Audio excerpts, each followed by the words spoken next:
সত্যম শিবম সুন্দরম। দুঃখে পৃথিবীটা তাদের কাছে এক আনন্দ আশ্রম, এক আনন্দ আশ্রম। হাই, আমি Ipsita, welcome back to my channel. চলে এসেছি আমি একটা নতুন ভিডিও নিয়ে। তো আজকের ভিডিওর শুরুতে ইন্ট্রোডাকশন, এই যে গানটা গাইলাম, এই গানটা সন্দীপকে ডেডিকেট করলাম। কারণ হাজার ঝড় ঝাপটা সমস্ত কিছু পেরিয়ে শুধুমাত্র সত্যিকে সাথী করে সত্যের সাথে থেকে আজকে এমন জায়গায় এসে পৌঁছেছে যেখানে শত্রু খুদ সন্দীপের কাছে মাথা নত করে কি বলছে যে আমার ভুল হয়ে গেছে। সেই শত্রু কতটা যে সন্দীপের ফিলিংসটা বুঝতে পেরেছে সেটা আমি বলতে পারছি না, কিন্তু অবশ্যই আজকে যে জায়গায় সে দাঁড়িয়ে আছে তার চেয়েও আরও জঘন্য অবস্থায় কিন্তু সন্দীপকে সে ফেলেছিল। তো যাই হোক, আজকে সন্দীপের ভিডিওটা দেখলাম, সেই ভিডিওর মধ্যে ও বেশ কিছু কথা বলেছে। সেখানে কি বলেছে যে এই যে ওকে ছেড়ে যে চলে গেছে, তো তার সাথে কি হবে, মানে তাকে কি শাস্তি দেওয়ার জন্য সন্দীপ আবার মানে কোনো রকম কোনো স্টেপ নেবে, নাকি তাকে তার হালে ছেড়ে দেবে, সেটাও বুঝতে পারছে না। ও দর্শকদের কাছে মানে আমাদের কাছে ও একটা ওপিনিয়ন চাইছে যে বলো, তোমরাই বলো আমি কি করব। তো এর আগের দিনের ভিডিওটাতেও আমি বলেছিলাম যে ওর যে লাইফটার মধ্যে যে কথাগুলো বলেছিল যে আমার বাচ্চা, সেই বাচ্চাকে আমি আমার পরিবার আমরা আগলে রেখেছি, সেখানে আরেকজন যে কিনা শুধুমাত্র জন্মই দিয়েছে, সেই জন্ম দেওয়ার জন্য তার সেই অধিকার কি করে চলে আসে যে সে জাস্ট নিজের একটা ছোট্ট কথা সেটাকে মানে সত্যি বলে বিশ্বাস করানোর জন্য সে তার বাচ্চা, যেই বাচ্চাকে সে রীতিমতো দুগ্ধপোষ্য অবস্থায় তাকে ব্রেস্ট ফিডিংয়ের অবস্থায় ছেড়ে দিয়ে চলে এসছে, সেই বাচ্চাটাকে এখন সে কী করে ইউজ করতে পারে। এই কথাটা শুনে যে কোনো মানুষের মাথা গরম হবেই, সন্দীপেরও হয়েছে। আর সেক্ষেত্রে ও সেটাকে নিয়ে ভীষণভাবে রিয়্যাক্ট করে ফেলেছে, যেটা কিনা স্বাভাবিক ছিল। তো প্রত্যেকটা কথা সে সময় যা বলছিল সব ঠিক বলছিল। তো এই যে বাচ্চাটা, এই বাচ্চাকে শুধুমাত্র জন্ম দিয়েছি বলেই মা তো হয়ে যায়নি। যদি সত্যি মা হতো, সে কোনো রকমভাবে বাচ্চাকে ছেড়ে দিয়ে নিজের সুখটা খুঁজতে যেতে পারতো না। জন্য ছেড়ে গেছে সেই ব্যক্তিকে এটা বিশ্বাস করাতে হচ্ছে যে আমি অন্য আরেকটা সম্পর্কে চলে গেছি। বিশ্বাস করছিস না? আমার বাচ্চার দিব্যি খেয়ে বলছি, যেই বাচ্চার সম্পর্কে আমরা জেনেছি যে দিনের পর দিন যে বাচ্চাকে আনবে বলে যেটা করেছিল সেটা নাটক।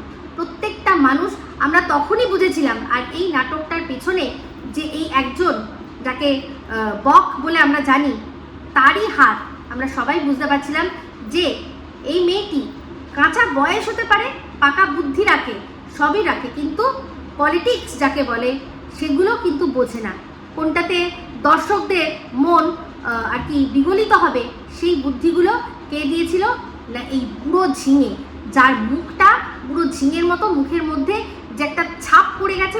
ঝিঙেগুলো যখন বুড়ো হয়ে যায়, একদম কচি যখন থাকে তখন তার গাটা চকচক করে, কিন্তু যত বুড়ো হতে থাকে দেখবেন গায়ের মধ্যে একটা আস্তরণ পড়তে থাকে। ওই রকম ওর মুখের মধ্যে একটা আস্তরণ রয়েছে, যেই আস্তরণটা মানে রীতিমতো মানে একটা লম্পট মানুষের মুখের মধ্যে যেরকম থাকে আস্তরণটা থাকে, সেই রকম ছিল।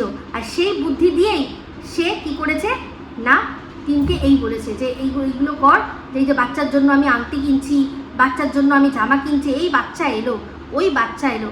দিনের পর দিন আমরা বলে গেছি যে বাচ্চা নিতে হলে তো কাস্টাডি কেস করতে হয়। কাস্টাডি কেসটাই যদি না করে তাহলে বাচ্চা নেবে কি করে?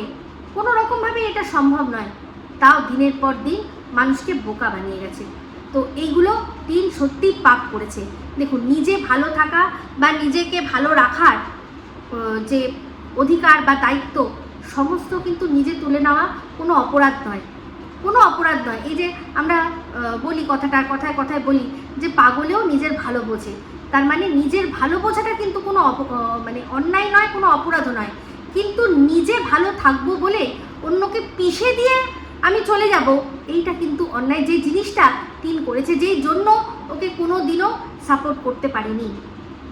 ও নিজে তো গেছে, কিন্তু সেখানে যাদের বাড়ি ছেড়ে গেছে, যাদের বাড়িতে এতগুলো বছর কাটিয়েছে, যে মহিলাটা কিনা একটা সময় মানে শিলাদেবী যে কিনা কেঁদে কেঁদে বলছিল যে আমার নিজের পেটের সন্তান হলে, আমার নিজের মেয়ে হলেও এতটা করতে পারতো না যতটা আমার বৌমা করেছে।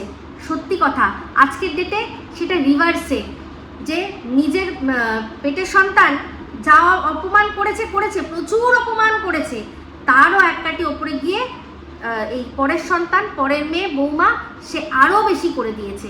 এখানে তো মেয়ে মাতৃত্বের ওপরে প্রশ্নচিহ্ন তুলেছিল, কিন্তু বৌমা মাতৃত্বের সাথে সাথে এই শাশুড়ির চরিত্র পর্যন্ত দাগ তুলে দিয়েছে। এমন দাগ দিয়েছে যেখানে কিনা তার শাশুড়ির পাশে কোনো মানে লোক গিয়ে দাঁড়িয়ে ছবি তুলেছে মানেই সেই মহিলার সাথে সেই লোকটাকে শুইয়ে দিয়েছে। লজ্জা করে না রে? এই ঘোড়া ঘোড়া, তোর লজ্জা করে না? দুশ্চরিত্র মহিলা একটা। মানে আমি শুনছি আর অবাক হচ্ছি যে টিনের বয়ফ্রেন্ড, হ্যাঁ টিনের বয়ফ্রেন্ডের নাম্বার টিন দিয়েছে যে ওর সাথে যোগাযোগ করে কথা বলে যদি কন্টেন্টের বিষয়ে কিছু বলার টলার থাকে ওকে যাতে বলে, আর সেখানে কিনা সেখান দিয়েই হাত সাফ করে দিয়েছে। কি অবস্থা! মানে এই মহিলার এমন অবস্থা, সে ওই যাকে বোন পাঠিয়েছে, হ্যাঁ মারুর সাথে পর্যন্ত কি বলছে সুদীপ্তকে যে তুই প্রেম কর। ছি ছি ছি ছি, কেন? ও তো নিজেই বলছে আমি জানি ওদের বিয়ে হয়ে গেছিল, টিনের সাথে সুদীপ্তর বিয়ে হয়ে গেছিল, ও তো নিজেই বলছে যে আমি জানতাম। তাহলে যদি জানতো, জেনে শুনেও কি করে ও তাহলে বলতে পারে যে তুই প্রেম কর মারুর সাথে? কিছু না, এমনি প্রেম কর।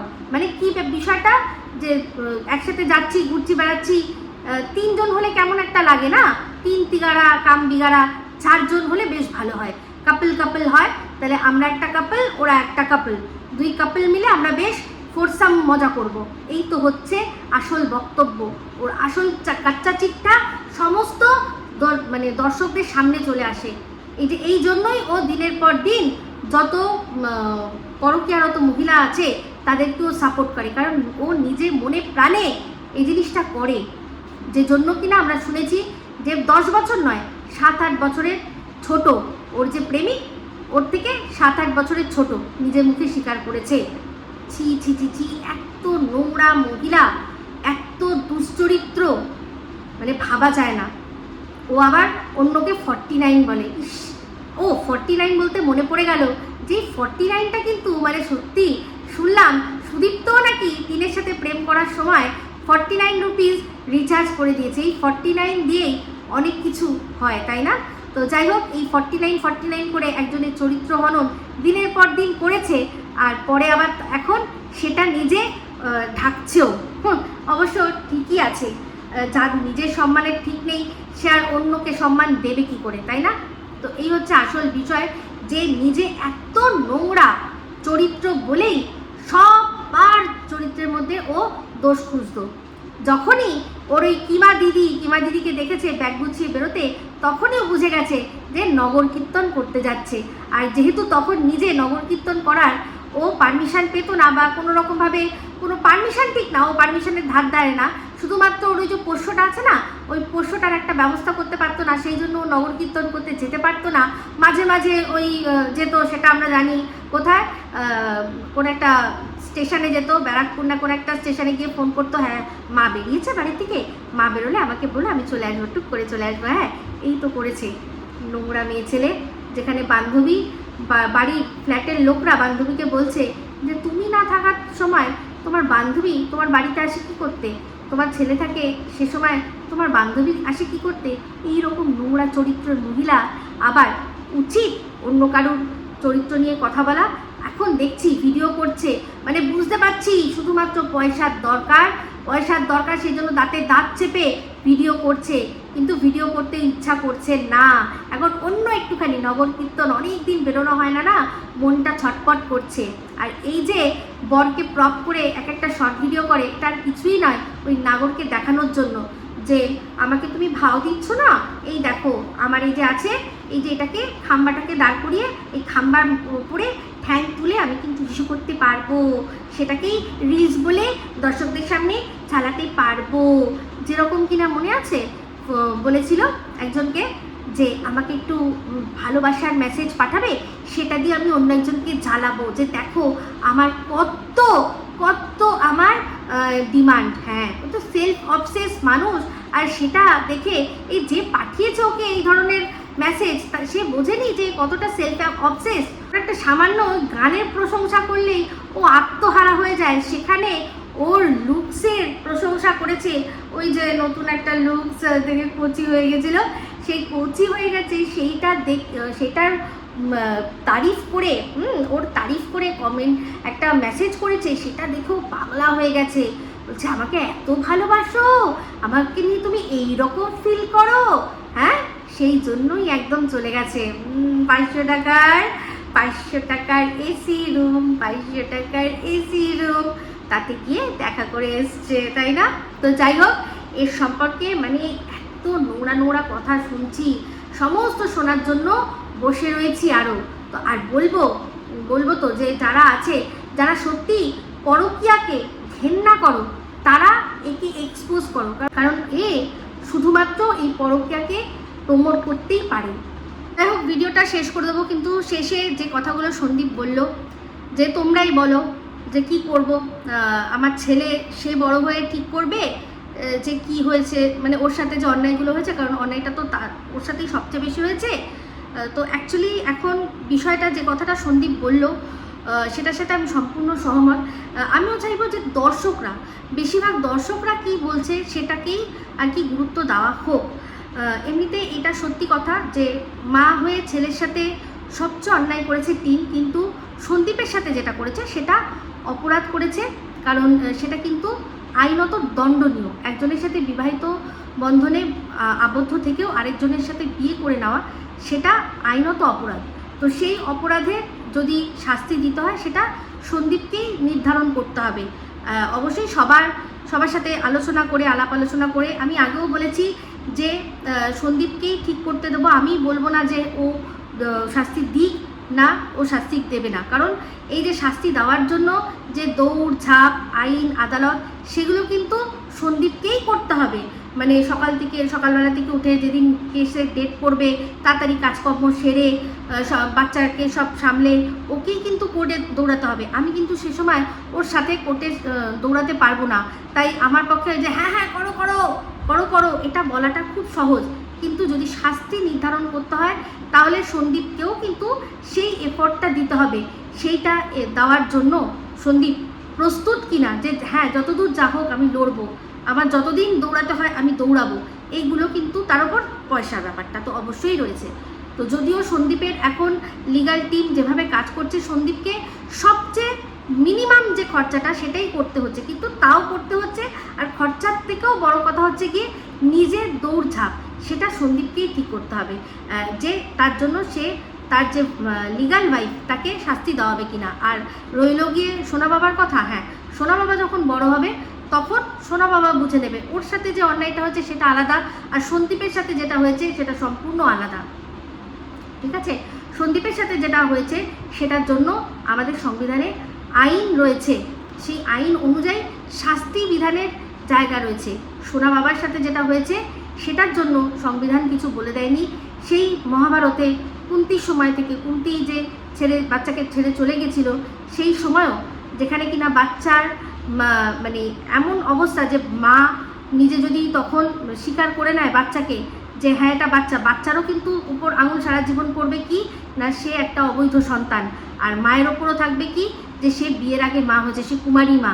এই সমস্ত সাতপাত সেই কমপ্লিকেশনস সেই সময় থেকে চলেছে, কিন্তু আজকের ডেটে দাঁড়িয়ে সেটার সাথে অবশ্যই আমাদের সোনা বাবার যে ঘটনাটা, যে জন্য মা তাকে ছেড়ে চলে গেছে, দুটো সম্পূর্ণ আলাদা। তাই সেই সময়ও কিন্তু এত কিছুর পরেও কিন্তু কর্ণ কুন্তির ওপর প্রশ্ন তুলেছিল। তাহলে সোনা বাবা এই যুগে দাঁড়িয়ে বড় হয়ে তার মায়ের সাথে কি করবে না করবে সেটা সম্পূর্ণ সোনা বাবার ওপরই ছেড়ে দেওয়া উচিত। সে বুঝে নেবে সে কি করবে, তাকে সেই সুযোগটা দেওয়া হোক। কিন্তু সন্দীপের সাথে কি হবে সেটা সন্দীপ কি করবে সেটা সন্দীপকে সবার সাথে আলোচনা করে আর নিজের মনের সাথে লড়াই যুদ্ধ করে কিন্তু করতে হবে। কারণ এই জিনিসটা আমাদের দেশের আইন খুব লেন্দি চলে, তখন একটা জিনিস করে তারপর আবার পিছিয়ে এসে হ্যাঁ, যে না কেন করলাম, দূর ভালো লাগছে না, এই দৌড়ঝাঁপ করতে হচ্ছে, এই এত টাকা পয়সা খরচা হচ্ছে, সেই জিনিসগুলো কিন্তু যেন না হয়। আমি বারবারই বলেছি যে ভাবিয়া করিও কাজ, করিয়া ভাবিও না। তো যদি সত্যিই মনে করবে শাস্তি দেবে, তাহলে তোমাকে অনেক বেশি কঠোর ভেতর থেকে নিজে হতে হবে আগে। কঠোর হলে, রাগ আসলে তবেই তুমি লড়াই করতে পারবে। তো সেটা তুমি চিন্তা করে নিও, এটা নিয়ে আমার কোনো বক্তব্য নেই। কারণ অন্যায়টা তোমার সাথে হয়েছে, অপরাধমূলক কাজটা তোমার সাথে হয়েছে। যে কিনা নিজেই তোমার একসময় বলেছিল যে আমার বাচ্চার বাবা সে জেল খাটুক আমি চাই না, বলেও কিন্তু সে পরবর্তীকালে ফলস 498A মামলাটা করেছিল, তাই না? আজকে এই যে সুদীপ্ত এত কথা বলছে, কোনো কথাতেই আমি অবাক হচ্ছি না। যখন এই চ্যানেলটা যখন স্ট্রাইক সন্দীপ দিয়েছিল, আমি বলেছিলাম না যে ওই যে বাচ্চার জন্য যেটুকু করছে নাটক, সেটা নাটকই করছে। কেন? কারণ ওর কাছে ওর চ্যানেলটা সন্তান সম, সোনা বাবা নয়। সোনা বাবা সন্দীপেরই বাচ্চা, সন্দীপেরই ছেলে। হ্যাঁ, যতই সে প্রসব করুক না কেন, সে সন্দীপেরই ছেলে। সেই জন্যই সন্দীপ যখন ওর চ্যানেলে, ওর সন্তান সম চ্যানেলে স্ট্রাইক মেরে বন্ধ করে দিতে চেয়েছিল, তখনই টিনের মনের ভেতর থেকে এসছিল সেই রাগটা, যে আমার সন্তান সম চ্যানেলকে তুই স্ট্রাইক মারলি, তাহলে তোর সন্তানটাকেই আমি কেড়ে নেব, নিয়ে তোকে পায়ের তলায়, আমার পায়ের তলায় এসে তুই পড়বি, এই কথাটা বলেছিল, এত বড় কথা বলেছিল। তো তার কোনো রকম কোনো রিপেন্টেশন, তার জন্য মনের মধ্যে কোনো অনুশোচনা টিনের আছে? টিনকে আমি দেখেছি, ও একটু আনঅ্যাপোলজেটিক টাইপের মেয়ে, ওর কোনো যায় আসে না, ও ভাঙবে তবু মুচড়াবে না। মানুষরা এখনো পর্যন্ত ভাবছেন যে টিনের এসবে কিছু যায় আসছে, আমি বলবো তাদের ধারণা ভুল। ওর কিচ্ছু যায় আসছে না। ও যেরকমভাবে থাকা সেরকমভাবেই থাকছে, তবে ওর মধ্যে যে জিনিসটা আছে না, যে ও কোনো রকমভাবে কোনো জায়গাতেই অ্যাডজাস্ট করতে পারবে না, আর যারা ওর এই স্বৈরাচারী জিনিসটা মেনে নিয়ে ওর সাথে থাকবে, তারাই থাকতে পারবে। আর সেটার জন্য দরকার হচ্ছে গিয়ে টাকা। যতক্ষণ টাকা দিতে পারবে, ততক্ষণ ওর এই স্বৈরাচারী বিষয়টা মানুষ মানবে। আজকেও দেখলাম যে বাড়িতে সবাই পান্তা ভাত খাচ্ছে, ওর জন্য ইপ্পি হচ্ছে। কেন? তুমি যদি একটা বাড়িতে থাকো আর 5টা মানুষ যদি পান্তা ভাত খায়, তোমারও উচিত ওদের সাথে পান্তা ভাত খাওয়া। তোমার ইনকাম আছে, তোমার পয়সা আছে বলেই তুমি ইপ্পি খাচ্ছ, এটা উচিত নয়, এটা কোনো রকমভাবেই উচিত নয়। তাহলে এটা কোনো রকম কোনো সংসার হলো না, তাই না? তো যাই হোক, এই বলেই ভিডিওটা এখানে এন্ড করছি। যদি ভালো লাগে তাহলে অবশ্যই লাইক, শেয়ার, কমেন্ট করতে ভুলবেন না। যারা চ্যানেলটা সাবস্ক্রাইব করেননি তারা সাবস্ক্রাইব করবেন। সবাই ভালো থাকবেন, সুস্থ থাকবেন। আবার আসছি খুব শীঘ্রই এক নতুন ভিডিও নিয়ে। টাটা।